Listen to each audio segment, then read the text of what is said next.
사무엘상서 6장 1절에서 5절까지.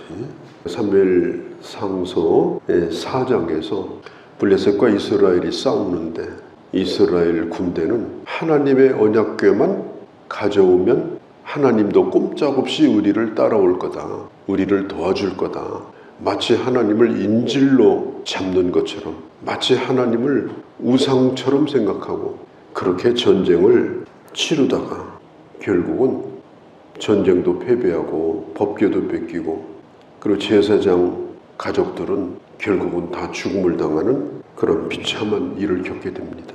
신앙은 미신이 아닙니다. 뭘 어떻게 해가지고 유행수를 바라고 기대하는 게 신앙이 아니고, 바르게 하나님을 섬김으로 하나님의 도움을 받는 것, 그게 바로 신앙입니다. 블레셋에 넘어온 법궤가 가는 곳마다 큰 문제가 됐습니다. 다곤 신전에다가 갖다 놓았는데 다곤 신이, 우상이 다 반토막이 나버렸어요. 여기저기 블레셋 땅에 언약궤, 법궤를 끌고 다니는데 가는 데마다 재앙이 임합니다. 하나님의 언약궤만 들어가면 성 밖으로 수많은 시체들이 실려 나와요. 어떻게 할 수가 없는 그런 상황이 됩니다. 그런 가운데 하나님의 언약궤가 블레셋 땅에 7개월 동안 머물면서 그런 재앙이 벌어져요. 꽤 오랜 기간입니다. 이 블레셋의 방백들이 블레셋에 있는 점술가들, 예언가들, 이런 사람들, 그런 사람들을 불러다가 묻습니다. 도대체 이 언약궤를 어떻게 해야 되냐? 우리가 살 길이 뭐냐? 무슨 액땜을 해야 이런 재앙이 면해지느냐? 그런 겁니다. 그때에 블레셋의 제사장들이 이렇게 말해요. 우선은 이걸, 언약궤를 이스라엘 진으로 돌려보내야 된다. 그냥 돌려보내면 안 되고 속건제를 먼저 드려야 된다. 그리고 이 독한 전염병을 이 상징하는 형상을 만들어야 된다. 5개를. 또 이 블레셋 땅에 5도시의 방백을 의미하는 금지를 5개를 만들어야 된다. 이게 다 우상 섬기는 그런 모습이죠. 그렇게 해서 그 언약궤와 그것들을 수레에다 실어가지고 이스라엘로 보내면 이 질병도 재앙도 끝나게 될 거다. 그러면서 6절에 목술자들과 제사장들이 기가 막힌 얘기를 해요. 수백 년 전에 일어난 일, 그게 뭐냐면은 애굽 땅에서 이스라엘이 나올 때 애굽 사람들과 바로가 이스라엘을 놓아주지 않으려고 몸부림을 치지 않았습니까? 갈수록 마음이 강팍해져 가지고 몸부림을 쳤지만 하나님이 내리신 재앙 때문에 결국은 이스라엘 백성들을 도와준 거다. 우리가 이 언약궤를 지금 이렇게 손에 쥐고 있는데 이거 빨리 보내야 된다. 마음이 강팍해지면 결국은 우리가 하나님한테 얻어맞는다. 그런 얘기를 그들이 해요. 이걸 보면은 이스라엘 백성들이 애굽 땅에서 나올 때 일어났던 그 놀라운 일들이 벌써 그 지역에 쫙 퍼져버린 거예요. 다 알고 있어요. 그래서 결국은 그대로 하게 되는 거예요. 수레도 만들고, 근데 아마 무시무시한 전염병이니까 그런 형상 5개, 블레셋에 있는 큰 도시, 방백들을 의미하는 금쥐 5개, 그걸 상자에다 담고 그 다음에 언약궤를 수레 위에다 올려가지고 이스라엘로 돌려보내요. 이건 상당히 미신적인 거죠. 그러나 하나님께서는 그들의 미신적인 것을 통해서라도 하나님의 뜻이 뭔가를 보여주시고자 하는 것입니다. 그러면서 이렇게 말해요. 이게 지금 에글론에서 시작을 하는데 베세메스까지, 베세메스가 어딘가 하면 블레셋과 이스라엘의 국경지대입니다. 거기까지 소 2마리가 자기 발로 그곳으로 찾아가면 이건 분명히 하나님이 내린 재앙이다. 하나님이 살아계신 거다. 그러나 이 소가 꼼짝도 안 하고 그곳으로 가지도 않고 서 있다면 이건 그냥 우연히 일어난 일이다. 그렇게 한번 해보자. 그래서 이제 일을 진행을 하는데 이건 정말 어려운 겁니다. 왜 어렵냐? 멍에를 한 번도 매지 않은 소에다가 멍에를 매면요, 펄펄 뛰어요. 한 마리도 아니고 두 마리. 적응이 안 되죠. 훈련이 안 된 거예요. 이게 발을 맞춰서 간다. 이건 거의 불가능한 일입니다. 어떻게 소가 처음 매는 멍에를 메고 같이 사이좋게 뱃서몇으로 찾아갑니까? 또 한 가지는 이 소들은 새끼를 가진 소예요. 그 우리에서 끌고 나오자마자 그 새끼들이 막 웁니다. 엄마 어디 가느냐고. 그러니까 엄마도 또 소리를 지릅니다. 이게 아무리 짐승이라 하더라도 이 모성 본능이라는 게 있는데, 성경에 보면 울면서 갔다고 했거든요. 그러니까 이런 모든 조건들을 보면 이 소는 움직이지 않을 거예요. 갈 리가 없어요. 단 한 가지 조건, 하나님이 개입하셔서 소를 끌고 가시면 가능합니다. 하나님이 친히 그 소를 이끌고 가시면 가능합니다. 실제로 이제 그 일이 일어나는 거예요. 근데 11절에 보니까 소가 울면서 에글론에서 벳세메스로 가는 겁니다. 본능을 이기고 갑니다. 울면서 갑니다. 자기에게 주어진 현실을 멍에를 메고 그대로 받아들입니다. 왜 그랬을까? 하나님이 이 소를 붙들었기 때문에. 주님이 붙들고 끌고 가시니까, 강력하게 인도하니까 붙들려서 가는 거예요. 이 블레셋 사람들은 이 성경에 보면은 하나님이 어떤 분인가를 알게 됩니다. 그런데 16절로 넘어가 보면은 그때 블레셋 방백들이 벳세메스까지 소가 진짜로 가는지 소를 따라갔어요. 소를 따라갔는데 정말 벳세메스까지 갔습니다. 하나님은 짐승도 이렇게 친히 이끄시는구나. 하나님은 진리시구나. 하나님 앞에 엎드려야 될 거 아니에요.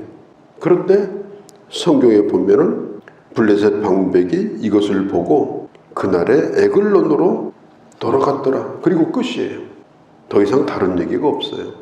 이게 사람들이 보여주는 아주 전형적인 행동입니다. 하나님을 모르는 죄인이 눈앞에 증거가 보이는데도, 하나님이 살아계신 것을 아는데도 입으로는 그렇겠구나, 그렇게 하는데도 무릎은 꿇지 않아요. 다급하니까 하나님을 부를 수도 있어요. 그러나 실제로 하나님 앞에 굴복하지 않습니다. 머리로는 인정하지만 고의적으로 믿으려고 하지 않습니다. 그러니까 노마서에 나타난 것처럼 하나님이 살아계신 것을 핑계할 수 없음에도 불구하고 그들은 하나님 앞에 감사하지도 않고 하나님을 인정하지도 않고 그 마음에 하나님 두기를 싫어하고 그리고 하나님을 거부한다. 이게 죄인의 모습인데 오늘 블레셋이 그런 모습을 지금 보여주고 있는 겁니다.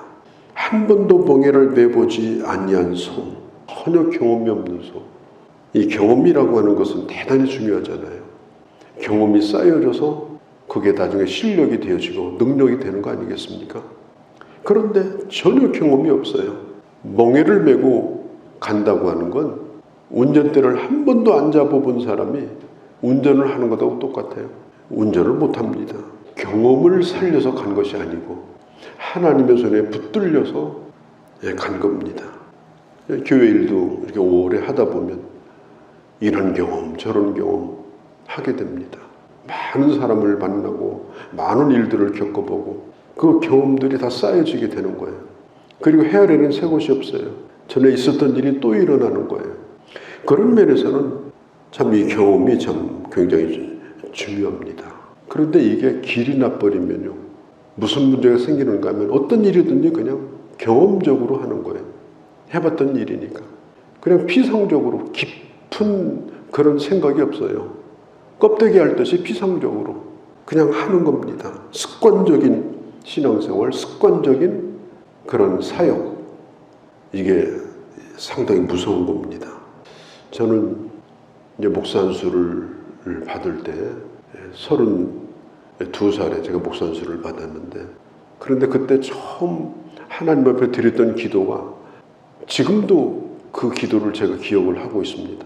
그 기도 가운데 어떤 기도가 있는가 하면, 내가 이제부터 시작인데 아무리 오래도록 내가 목회자로서 목사 일을 한다 하더라도 언제나 아마추어처럼 그렇게 하게 하옵소서. 골프를 배워보면 정말 골프 잘 치는 사람이 있어요. 그 사람들은 뭐라고 해요? 프로라고 그래요. 박프로. 또 뭐 김프로 이렇게 부르더라고. 프로도 두 종류예요. 연습만 해가지고 프로가 된 사람이 있고, 필드에서 경기를 통해서 증명된 프로가 있어요. 그 프로도 또 급수가 달라요. 이 사람들은요, 밥 먹고 골프만 연습합니다. 왜냐하면 그게 밥줄이니까. 그래서 치열하게 합니다. 근데 아마추어는 그게 밥줄이 아니에요. 자기 명예입니다, 사실. 그 금메달 따봐야 연금 뭐 몇십만 원밖에 안 나와요. 목사 임직을 받으면서 하나님, 목사로서 명예롭게 사는 것이 내게 항상 중요하게 생각되어지고 달고 달아가지고 프로처럼 나중에는 그게 먹고 사는 길이 되어져서는 안 되게 해달라고. 그리고 어떤 일이든지 아무리 많이 했던 일도 내가 처음 하는 일인 것처럼 그렇게 최선을 다하게 해달라고 기도했던 그런 기억이 있습니다. 우리가 어떤 일을 할 때 몇 번만 해보면요, 길이 나버려요. 특별히 교회 생활은 복잡한 데가 아니잖아요. 교회를 다 읽고 있어요. 모든 걸 내가 다 아는 것처럼 그렇게 해요. 그 사람은 교회가 뭔지를 모르는 사람이에요. 하나님의 교회는 주님 오시는 날까지 하나님의 비밀입니다. 제가 목회를 해보니까 그래요. 해도 해도 답이 없는 게 교회예요. 해도 해도 늘 서투른 게 교회예요. 교회 생활 몇 년 하고 완전히 교회를 내가 꿰차고 있는 것처럼 그렇게 하는 건요, 그 완전히 인본주의입니다. 언제나 교회는 비밀이고 그 비밀 안에 내가 속해 있는 거예요. 그리고 교회는 하나님이 해나가시는 겁니다. 부족한 사람들 몇 명이 모여서 병아리가 삐약거리는 것 같아도 하나님이 그들을 통해 일하시는 거예요. 길이 닳고 다른 사람 통해서 일하는 게 아닙니다. 안 되는 것 같아도 되는 겁니다. 그러나 인간적으로 그럴듯하게 되는 것 같아도 안 되는 게 또 교회입니다. 그래서 언제나 우리는 경험이 없는 소가 명예를 메고 오늘 처음 출발하는 것처럼 그런 겸손한 자세로 오로지 하나님의 손에 붙들려서 오로지 하나님의 인도 속에서 오로지 하나님의 능력으로 어떤 말을 하든지 하나님의 말씀을 하는 것처럼 어떤 일을 하든지 내 능력이 아니고 하나님의 능력을 주셔서 하는 것처럼 우리가 주의 일을 할 때 야, 저 사람은 참 일 잘하네. 그렇게 할 때 그 말의 느낌이 참 하나님의 저 사람과 함께 하시는구나. 그런 뜻이 아니고 멍에를 맨 소가 아니에요. 날뛰고 있는 거지. 우리가 이걸 잘 알아야 됩니다. 길을 모르고 가는 사람들이에요. 사도 바울처럼 빌보서 3장에 주님이 나를 사로잡았어요. 사로잡힌 자예요, 우리는. 그분이 끌고 가는 거예요. 나는 그분에게 더 사로잡히고자 하는 거예요. 주님 나를 더 사로잡아 주옵소서. 사도 바울이 말해요. 나는 주님에게 붙들린 바 되었고 붙잡힌 바 된 그것을 잡으려고 내가 쫓아가노라. 내 뜻을 이루는 것이 아니고 나를 부르신 뜻이 있을 거 아니에요. 그 뜻을 더 알고 그 뜻을 더 충실하게 이루어드리려고 더 주님 앞에 가까이 다가가서 주님 나를 더 사로잡아 달라고, 주님 나를 더 붙들어 달라고, 그리고 주님과 함께 둯대를 향해서 주님이 부르시는 그날까지 평생을 걸어가는 것이 주의 일하는 거고, 또 그게 또 신앙생활인 것입니다. 하나님 우리를 붙드시고 쓰신다는 게 얼마나 감사합니까? 경험 삼아서 주의 일 하는 게 아니고 하루하루 주께 붙들려서 주의 이끌리심 속에서 주님이 쓰시는 데까지 쓰여지다가 나중에 나오겠습니다마는 이 두 마리 소는 나중에 제물로 죽었습니다. 그게 바로 우리가 가야 될 길이 아닌가. 우리가 다시 한번 깊이 생각하고 기도하는 그런 아침이 되시기를 바랍니다. 거룩하신 우리 아버지, 오늘 하나님의 언약궤가 블레셋을 벗어나는데 도저히 일어날 수 없는 일이 일어났고 하나님은 그 소들을 통하여 일하셨습니다. 주께서 우리를 붙드셨습니다. 우리에게 멍에를 매게 하셨습니다. 언제나 서투르고 언제나 부족함을 인정하고 하나님의 능력에 붙들려서 주께서 인도하는 대로 쓰여지다가 마지막 우리의 삶이 하나님 앞에 드려진 제물로 온전히 드려지는 그런 삶을 늘 내 가슴에 품고 아버지 내게 주신 길을 잘 걸어가는 그런 저희가 되게 하여 주옵소서. 우리 주 예수님의 이름으로 기도하옵나이다. 아멘.